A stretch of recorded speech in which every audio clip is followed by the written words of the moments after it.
I know you mentioned being a Browns fan growing up, but you're from Northern Virginia. Yep. You live in Los Angeles. How did you end up becoming a Browns fan? How did the Cleveland Browns end up becoming a dream job for you? So my dad is from here. My dad's family is from here. Aunts, uncles, cousins, everybody on this side of the family. My grandmother, and my brother and I grew up in Northern Virginia, the DC burbs, because that's where my father settled after the military, after the army, and he got back from Vietnam. And my dad swears that he always wanted us to root for the local teams, but he was a screaming Browns fan. And even though we live right down the street from Redskins Park, and a lot of their kids went to our schools, and they were winning Super Bowls. Joe Gibbs and Doug Williams and Jay Schrader and Mark Rippon. We just became Browns fans, and my aunt here in Northeast Ohio would send me the Plain Dealer every Monday morning, and Browns News Illustrated, and all these things. And my brother and I became diehard Browns fans and Tribe fans and everything Cleveland fans. My brother's been a Browns season ticket holder since '99 when they came back. He lives in Northern Virginia as well. He doesn't come to every game. His wife would leave him, but you get my point. He gives the other ones to cousins up here.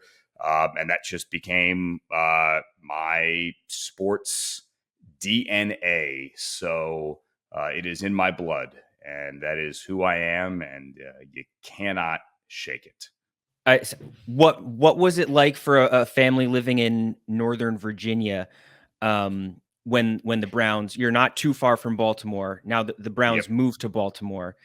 Were you a fan of the Ravens? Was that sacrilegious?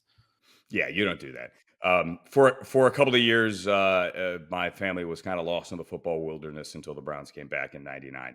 I'm fairly certain that the only time anyone from my family has been in M&T Bank Stadium, which, by the way, is a great building and they have a great organization, truly, uh, was when I did the Rams for 14 years in the preseason. When we played a preseason game there, and so my folks came up to say hi, and then came to the game. Uh, it's you're a Browns fan and a Browns fan only. I had it lucky.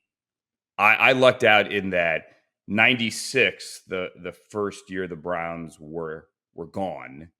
um, I was a kid out of school, and I was working at the old CBS News O&O in Chicago, WMAQ radio, and I was covering the Bears.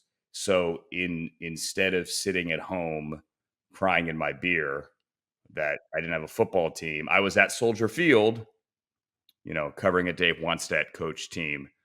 There were a lot of Bears fans crying in their beer in '96.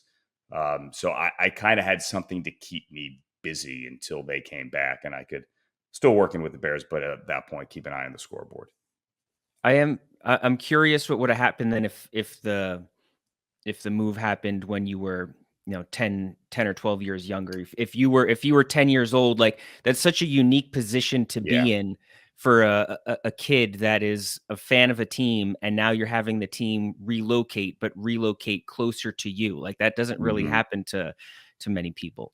I'm glad I didn't have to go through that, Brandon. I'll be honest. We probably would have taken our cue from our dad, who would spit fire against Art Modell.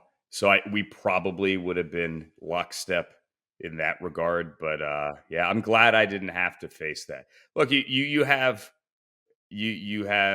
like, for example, fans in LA that had to go through that, right? So you had those teams pack up and move right around the same time to the Bay Area and to St. Louis, and you really had a lost generation in LA for football fans. And I think I probably would have done what a lot of kids did, and that is you maybe watch Sunday Ticket and you find another team. And fantasy football really wasn't a thing that, but you have in towns like that, you have kind of free agent kids who I think fantasy football has changed a lot. And Sunday Ticket and the ability to, let's say you have a favorite player, whomever your favorite player is, you could go on your phone and buy that jersey, and the jersey is going to show up on your front step the next day.